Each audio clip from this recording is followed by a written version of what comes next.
Virtual RAM का क्या खेल है भाई? वर्चुअल रैम वेट बट ये वर्चुअल रैम आखिर है क्या?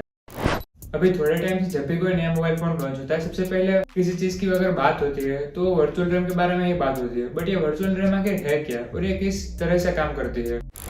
सो बेसिकली इसी टॉपिक के बारे में हमारा आज का वीडियो भी होने वाला है कि वर्चुअल रैम आखिर है क्या और ये किस तरह से काम करती है। अगर आपको भी इसके बारे में कुछ भी नहीं नॉलेज है तो आप अपने यूट्यूब की फीड को स्क्रॉल करते करते एक सही जगह पर पहुंच गए हो और शायद से वर्चुअल रैम के बारे में आपको ये लास्ट वीडियो देखनी पड़ेगी, क्योंकि इसके बाद आप वर्चुअल रैम में और आपके मोबाइल में जो नॉर्मल रैम होती है उसमें डिफरेंस भी बता पाएंगे और इसका आपके मोबाइल में क्या यूज होता है आप ये भी बता पाएंगे। तो अब इन सारी बातों को साइड में रखते हैं तो हमारा आज का पहला वीडियो स्टार्ट करते हैं। सो हाय दोस्तों, my name is Parth and you watching Tech orbit.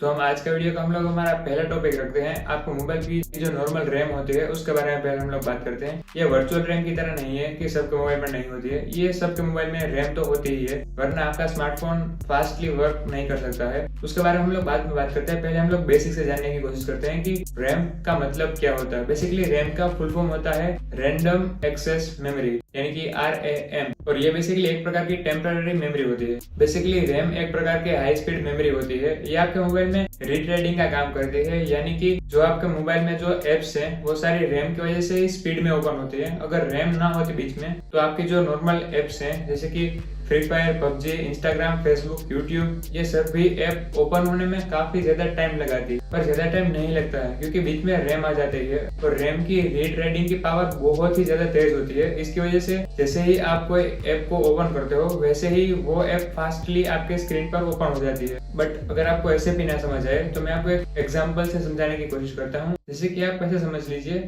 कि आप अपने घर पर हैं और आप अपने स्टडी टेबल पर बैठे हैं और आप किसी टॉपिक के ऊपर डीपली रिसर्च कर रहे हैं। अपने बुक में या अपने पीसी में कुछ भी लिख रहे हैं आप, और आपको उसमें रिसर्च करने के लिए आपको कुछ डॉक्यूमेंट्स की जरूरत है जो कि है आपके रूम के बुक शेल्फ में। आप है आपके रूम में ही पर आपसे थोड़ा सा दूर है, तो आप क्या करेंगे? ऑब्वियसली बात है, आप जाएंगे अपने बुक शेल्फ को खोलेंगे और वहां से वो डॉक्यूमेंट लेकर आकर वापस अपने स्टडी टेबल पर बैठ जाएंगे और अपना वर्क कंटिन्यू करेंगे। बट थोड़ी देर बाद आपको रियलाइज होता है कि आपको और बुक्स की जरूरत है, तो आप क्या करेंगे? ऑब्वियसली बात है, आप वापस जाएंगे और अपने बुक शेल्फ में से बुक्स निकालेंगे और वापस अपने स्टडी टेबल पर बैठ जाएंगे। बट अब आपको रियलाइज होता है कि आपकी स्टडी टेबल थोड़ी सी छोटी है। अगर आपको बुक्स रखनी है तो आपको आपके जो डॉक्यूमेंट्स पहले आप लेकर आए थे वो आपको वापस रखने पड़ेंगे। तो आप डॉक्यूमेंट्स को वापस रखकर अपनी बुक्स लेकर फिर से अपने टॉपिक को कंटिन्यू करते हो और जब आपका टॉपिक खत्म हो जाता है तब आप सारी बुक्स को वापस अपने बुक शेल्फ में रख देते हो। तो बेसिकली इसी तरह से कुछ काम करते हैं आपके मोबाइल की रैम। जैसे कि जो आपका स्टडी टेबल है वो है आपके मोबाइल की रैम और जो आपका बुक शेल्फ है वो है आपके मोबाइल की स्टोरेज और इंटरनल मेमोरी, जहाँ पर सारी ऐप सेव होती है। जो भी आप लोग इंस्टॉल करते हो, जैसे कि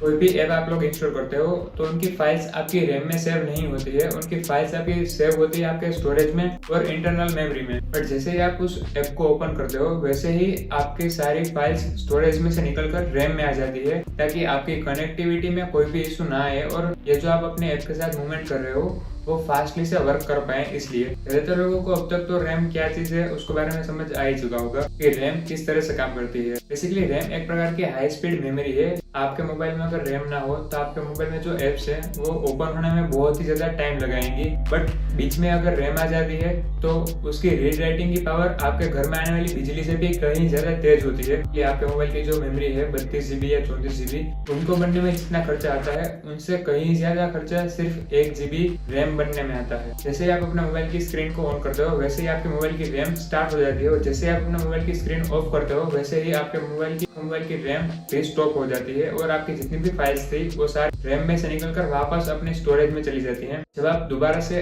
अपने मोबाइल की स्क्रीन को ऑन करते हो वैसे ही सारी फाइल्स स्टोरेज में से निकलकर वापस रैम में आ जाती है। बेसिकली इस तरह से ही काम करती है रैम। बेसिकली बीच में रैम का यूज इसलिए होता है ताकि आपके और ऐप के बीच में कनेक्टिविटी बेटर हो सके और कनेक्टिविटी बहुत ही ज्यादा तेजी से हो सके। और हाँ, जिन लोगों को नहीं पता उन लोगों को मैं बता दूं कि रैम बेसिकली एक ऐसी चीज है जिसको आप बाद में कभी भी अपग्रेड नहीं कर सकते हो। जैसे कि अगर आपके मोबाइल की मेमोरी फुल हो जाए तो आप एक SD कार्ड लेकर आप अपने मोबाइल की स्टोरेज को वापस से बढ़ा सकते हो, बट आप अपने मोबाइल की रैम के साथ ऐसा कुछ भी नहीं कर सकते हो। मोबाइल की रैम एक ऐसी चीज है जिसको आप बाद में कभी भी अपग्रेड नहीं कर सकते हो। सो आई होप कि तुम लोगों को रैम के बारे में सब कुछ पता चल गया होगा कि रैम बेसिकली क्या चीज है और ये किस तरह से वर्क करती है। तो हम लोग बात करते हैं वर्चुअल रैम के बारे में कि वर्चुअल रैम ये है क्या जो अभी भी ट्रेंड में आई है। तो बेसिकली वर्चुअल रैम कोई नई चीज नहीं है। जो लोग पहले से पीसी का यूज करते हैं उन लोगों को पता होगा कि वर्चुअल रैम पहले से ही पीसी में होती ही थी, ये मोबाइल में नई चीज आई है। पहले हम लोग पेन ड्राइव जो होती है यूएसबी, हम लोग उसको भी वर्चुअल रैम बना देते थे, बट अभी जो मार्केट में नई वर्चुअल रैम आई है उनको मोबाइल कंपनीज वाले अलग तरह से इंट्रोड्यूस कर रहे हैं, जैसे कि वो आपके मोबाइल की नई रैम हो। जैसे कि आप ऐसा समझ लीजिए कि आप कभी भी अगर नया फोन लेने जाते हैं तो मोबाइल की बॉक्स के पीछे आपके मोबाइल की रैम लिखी होती है कि वो कितने जीबी की रैम होती है। बट अगर आप लोग अब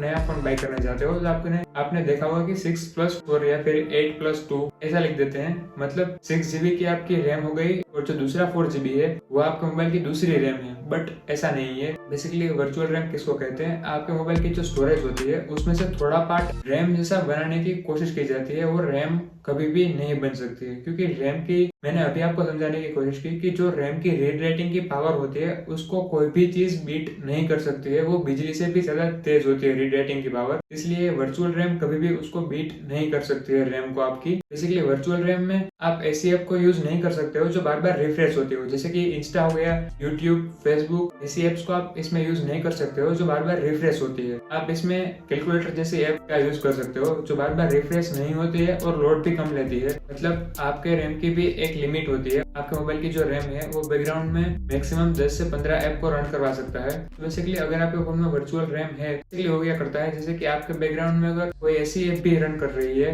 जो बार बार रिफ्रेश नहीं होती है, जैसे कि कैलकुलेटर हो गया, कैलकुलेटर जैसी ऐप, वो वर्चुअल रैम में चली जाएंगी और आप और एक ऐप को नहीं ओपन कर सकते हो जो आपके बैकग्राउंड में रन कर सकती है, तो बार बार रिफ्रेश होती है, वो ऐप कभी भी वर्चुअल रैम में वर्क नहीं करती। और बेसिकली आप एक एग्जांपल के थ्रू ऐसे भी समझ सकते हो कि आपके मोबाइल की जो वर्चुअल रैम है उसको आप लोग टाटा की नैनो समझ लीजिए, और जो आपके मोबाइल की रैम है उसको आप कोई भी हाई पावर कार समझ लीजिए, जैसे कि बुगाटी हो गई। पर बुगाटी और टाटा नैनो की स्पीड का कंपैरिजन कभी भी नहीं हो सकता, और इसी तरह से आपके मोबाइल की वर्चुअल रैम का कंपटीशन कभी भी आपके मोबाइल की नॉर्मल रैम से नहीं हो सकता है। सो आई होप कि अब तुम लोगों को पता चल गया होगा कि आपके मोबाइल में जो रैम होती है वो किस तरह से वर्क करती है, और ये जो नई मार्केट में चीज है ये वर्चुअल रैम, ये किस तरह से काम करती है। और कोई ऐसा पॉइंट हो जो मुझसे अगर मिस हो गया हो तो आप लोग कमेंट में लिख सकते हो, और अगर यहाँ तक पहुंच गए हो तो वीडियो को लाइक और चैनल को सब्सक्राइब करना मत भूलना।